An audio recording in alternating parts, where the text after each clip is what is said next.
안녕하세요. 하나님의 은혜로 좋은 하루 시작하셨나요? 저는 새싹아동부를 담당하고 있는 신발근 전도사입니다. 사도신경으로 우리의 신앙을 고백하며 10월 28일 아침 예배를 시작하겠습니다. 나는 전능하신 아버지 하나님, 천지의 창조주를 믿습니다. 나는 그의 유일하신 아들, 우리 주 예수 그리스도를 믿습니다. 그는 성령으로 잉태되어 동정녀 마리아에게서 나시고 본디오 빌라도에게 고난을 받아 십자가에 못 박혀 죽으시고 장사된 지 사흘 만에 죽은 자 가운데서 다시 살아나셨으며 하늘에 오르시어 전능하신 아버지 하나님 우편에 앉아 계시다가 거기로부터 살아있는 자와 죽은 자를 심판하러 오십니다. 나는 성령을 믿으며 거룩한 공교회와 성도의 교제와 죄를 용서받는 것과 몸의 부활과 영생을 믿습니다. 아멘. 찬송가 407장 통일찬송가 465장 구주와 함께나 죽었으니를 함께 부르시겠습니다.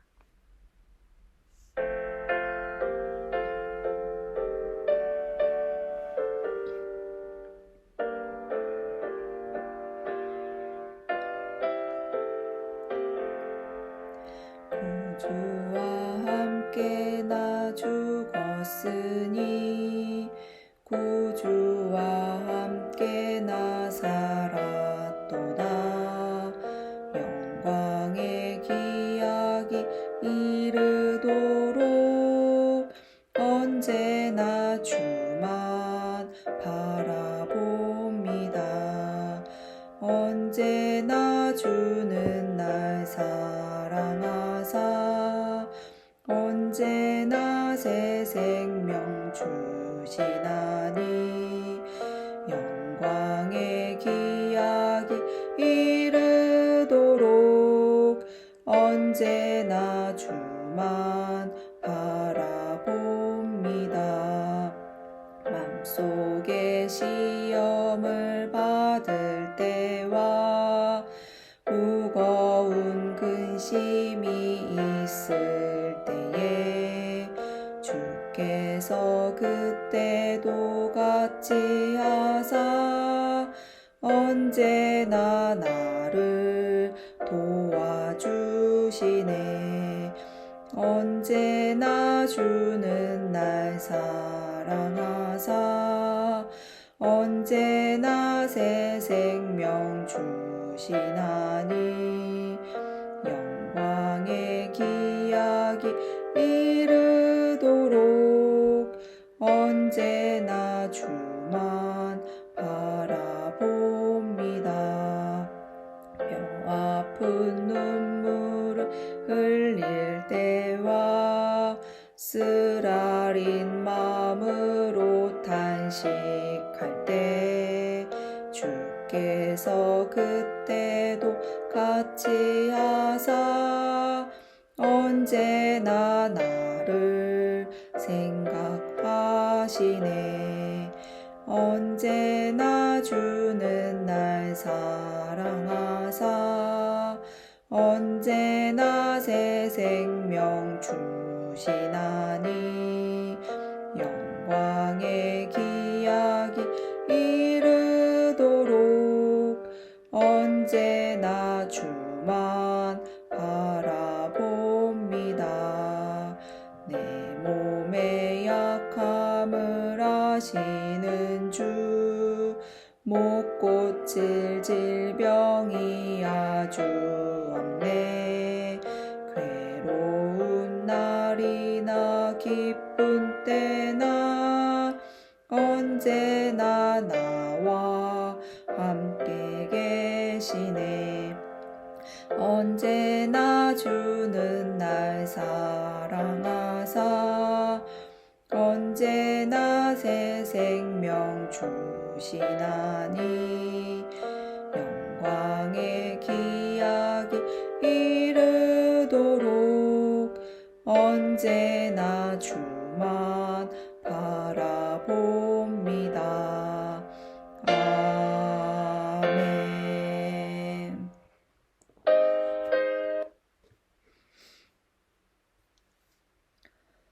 오늘 본문은 마태복음 27장 45절부터 56절 말씀입니다. 제가 새번역 성경으로 봉독하겠습니다. 낮 12시부터 어둠이 온 땅을 덮어서 오후 3시까지 계속되었다. 3시쯤에 예수께서 큰 소리로 부르짖어 말씀하셨다. 엘리 엘리 라마 사박다니. 그것은 나의 하나님 나의 하나님 어찌하여 나를 버리셨습니까? 라는 뜻이다. 거기에 서 있는 사람들 가운데 몇이 이 말을 듣고서 말하였다. 이 사람이 엘리야를 부르고 있다. 그러자 그들 가운데 한 사람이 곧 달려가서 해면을 가져다가 신 포도주에 적셔서 갈대에 꿰어 그에게 마시게 하였다. 그러나 다른 사람들은 어디 엘리야가 와서 그를 구하여 주나 두고 보자 하고 말하였다. 예수께서 다시 큰 소리로 외치시고 숨을 거두셨다. 그런데 보아라, 성전 휘장이 위에서 아래까지 2폭으로 찢어졌다. 그리고 땅이 흔들리고 바위가 갈라지고 무덤이 열리고 잠자던 많은 성도의 몸이 살아났다. 그리고 그들은 예수께서 부활하신 뒤에 무덤에서 나와 거룩한 도성에 들어가서 많은 사람에게 나타났다. 백부장과 그와 함께 예수를 지키는 사람들이 지진과 여러 가지 일어난 일들을 보고 몹시 두려워하여 말하기를 참으로 이분은 하나님의 아들이셨다 하였다. 거기에는 많은 여자들이 멀찍이 지켜보고 있었는데 그들은 예수께 시중을 들면서 갈릴리에서 따라온 사람이었다. 그들 가운데는 막달라 출신 마리아와 야고보와 요셉의 어머니 마리아와 세베대의 아들들의 어머니가 있었다. 아멘. 오늘은 마태복음서에 나오는 예수님의 죽음에 대한 말씀을 함께 나눌 겁니다. 교회 전통에 따라 부활절 이전에 지켜지는 고난주간에 우리는 이 말씀을 많이 접하게 됩니다. 우리는 예수님의 고난, 죽음을 어떻게 이해할 수 있을까요? 마태복음에는 조금 더 분명하게 희망과 함께 예수님의 죽음을 이야기하고 있습니다. 45절과 46절에 보면 시간이 정확하게 나옵니다. 시간상으로 낮이지만 어둠이 온 땅을 덮었다고 합니다. 이것은 아모스서 5장 18절을 상기시킵니다. 야훼의 날은 어둡고 빛이 없다라는 말씀이죠.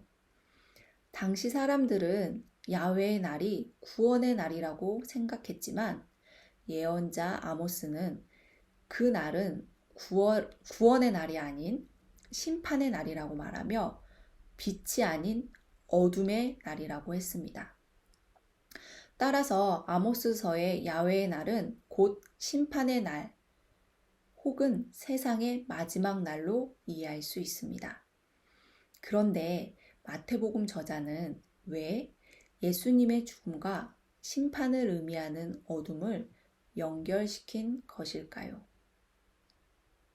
어둠은 창조 질서에 따른 빛이 없는 시간, 즉 밤을 의미하기도 하지만 대부분 상징적인 의미로 인간의 삶에서 어려운 때를 표현합니다. 구약 성서에서 역사적으로 포로 시기를 어둠으로 표현했죠.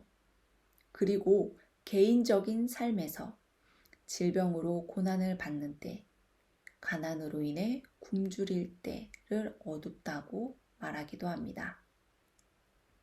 또한 어둠은 앞서 말한 것처럼 하나님의 구원과 관련해서 사용되기도 하는데 하나님의 구원이 없는 상황을 어둠의 시기라고 합니다.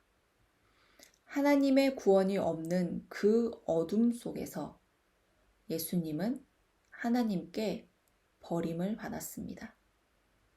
그래서 예수님은 나의 하나님, 나의 하나님, 어찌하여 나를 버리셨습니까? 라고 큰 소리로 부르짖으셨죠. 하나님께 버림받는 고통은 그리스도인이라면 가장 견디기 힘든 상황입니다. 그 버림의 상황에서 예수님은 죽음을 맞이하셨습니다. 하나님께 버림받은 예수님은 어둠 가운데 죽었고 그의 모든 힘이 사라졌습니다. 하지만 예수님의 죽음의 때 예수님은 미래를 여는 열쇠가 되셨습니다. 예수님의 죽음은 세상을 뒤바꿨습니다. 51절에서는 물질적인 세상에 어떤 변화가 일어났는지 보여주고 있습니다.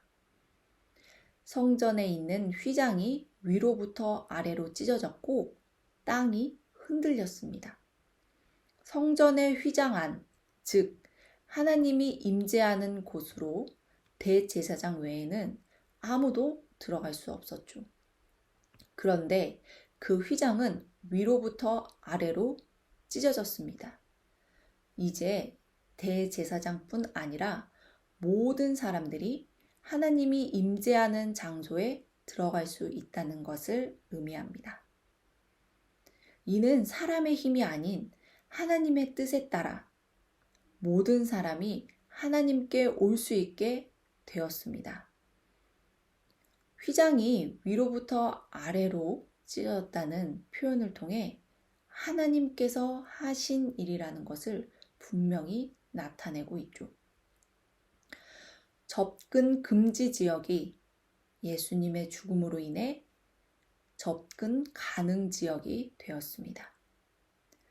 예수님의 죽음은 우리 모두가 하나님께 갈 수 있는 통로가 된 것입니다.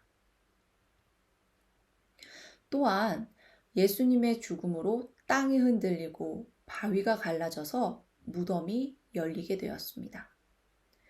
무덤이 열리게 되었다는 것은 곧 죽음이 없는 세상이 시작되었다는 것을 의미합니다. 예수님의 죽음으로 인해 죽음이 없는 세상이 시작된 것이죠. 53절에서 예수님의 부활 후라는 표현을 주목해야 합니다. 그 이유는 예수님이 가장 첫 번째로 부활한 존재라는 것을 드러내기 때문입니다. 예수님의 부활로 인해 죽을 수밖에 없는 사람들에게 새로운 생명이 은혜로 주어집니다. 예수님의 죽음과 부활은 옛 시대는 지나가고 새로운 시대가 오는 것을 의미합니다. 예수님의 부활을 시작으로 죽었던 사람들이 다시 새 생명을 얻었습니다. 그리고 거룩한 도성으로 들어가죠. 본문에서 말하는 거룩한 도성은 두 장소로 이해됩니다. 하나는 예루살렘 도성이고 다른 하나는 하늘 위의 도성입니다. 유대인들의 신앙에서 예루살렘은 하나님의 통치 아래에 있는 도시입니다. 따라서 두 장소 모두 예루살렘 혹은 하늘 위의 도성 그 모두 하나님의 나라, 즉 하나님의 통치가 이루어지는 장소를 의미합니다. 마태복음서에서 이야기하는 예수님의 죽음과 부활 신앙은 우리에게 어떤 의미를 주고 있을까요?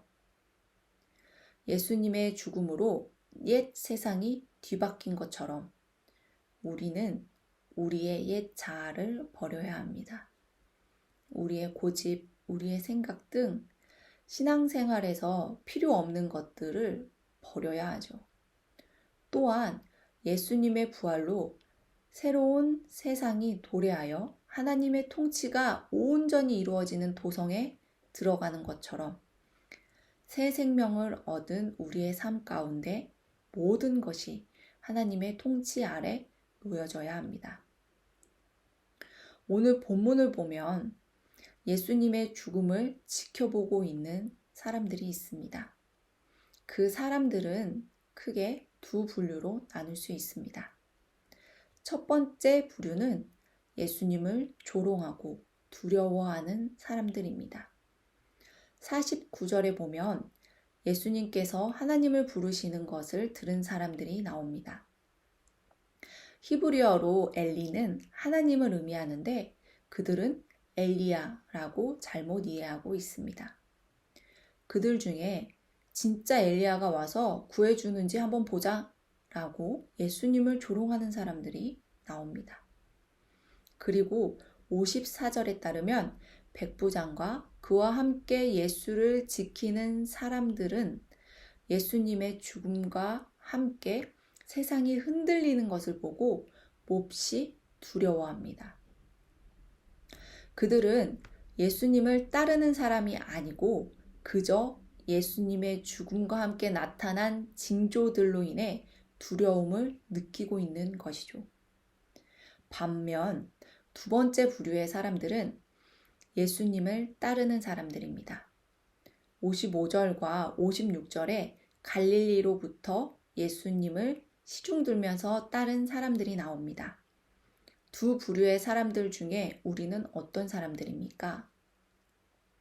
오늘 본문을 통해 우리는 스스로에게 우리는 어떤 부류의 사람들인지 반문해 봐야 합니다. 예수님을 따르는 사람은 예수님의 죽음까지도 함께합니다. 그들은 예수님이 하나님께 버림받는 그 모습까지도 함께하죠. 예수님이 어떤 상황에 놓여 있든지 그들은 동요하지 않고 그 곁을 지켰습니다. 이 두 부류의 사람들을 통해 우리가 어떤 사람이 되어야 하는지를 깨닫게 해줍니다. 예수님을 조롱하고 그저 두려워만 할 것인지 아니면 예수님을 따를 것인지 우리는 결정해야 합니다. 만약 예수님을 따르기로 결정했다면 우리는 어떤 상황이든지 예수님을 따르는 그리스도인으로 살려고 노력을 하라고 그렇게 우리에게 이 본문은 말해주고 있습니다. 예수님이 죽을 때 예수님 곁을 지켰던 여인들을 보며 우리는 우리의 신앙을 되돌아보게 됩니다. 예수님의 죽음은 구원의 희망을 찾아볼 수도 없는 철저히 하나님께 버림받은 가운데에서 발생했습니다.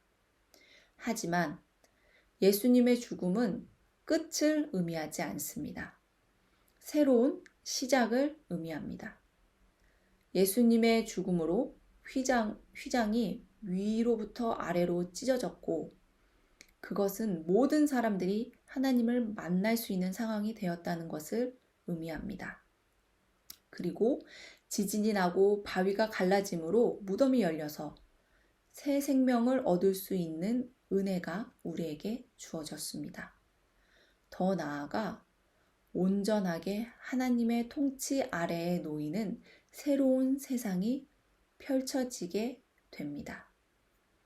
예수님의 죽음과 부활신앙은 우리에게 그리스도인으로 새롭게 태어나라고 말하고 있습니다.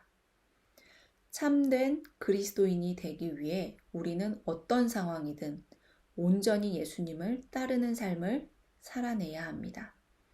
갈릴리에서부터 예수님을 따랐던 여인들처럼 예수님을 따름으로 우리 모두 예수님의 죽음으로 새 생명을 선물 받고 온전히 하나님의 통치 아래 놓인 하나님 나라에 들어가길 바랍니다. 다 같이 찬송가 407장, 통일 찬송가 465장, 구주와 함께 나 죽었으니 1절을 부르시겠습니다. 그리고 찬송을 1절을 부르신 후에 기도를 하시겠는데요.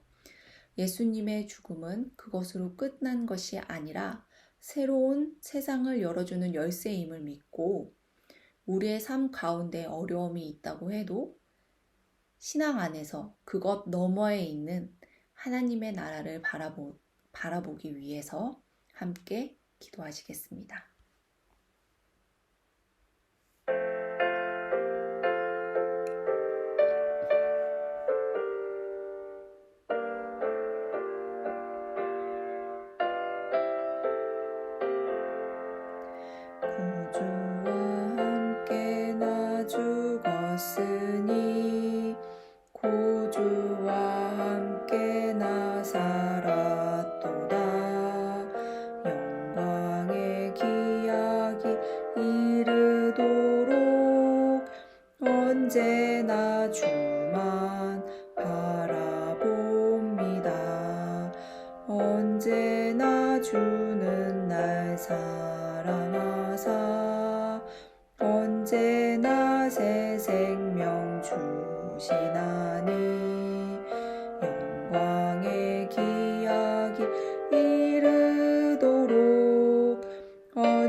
사랑의 하나님, 새로운 하루를 허락하여 주심을 감사드립니다.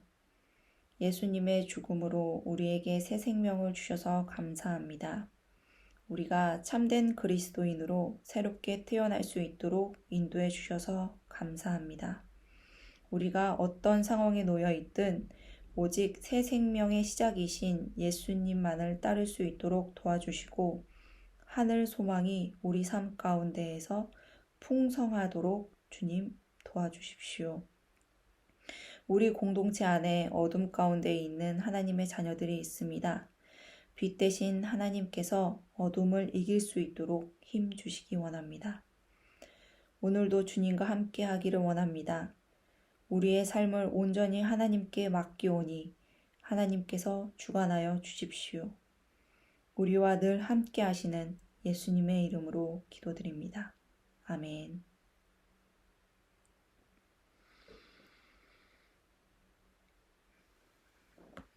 이제 주기도문 하심으로 인해 10월 28일 아침 예배를 마치겠습니다. 하늘에 계신 우리 아버지, 아버지의 이름을 거룩하게 하시며 아버지의 나라가 오게 하시며 아버지의 뜻이 하늘에서와 같이 땅에서도 이루어지게 하소서. 오늘 우리에게 일용할 양식을 주시고 우리가 우리에게 잘못한 사람을 용서하여 준 것 같이 우리 죄를 용서하여 주시고 우리를 시험에 빠지지 않게 하시고 악에서 구하소서. 나라와 권능과 영광이 영원히 아버지의 것입니다. 아멘. 오늘도 하나님의 통치 아래에서 행복한 하루 되시길 바라겠습니다. 감사합니다.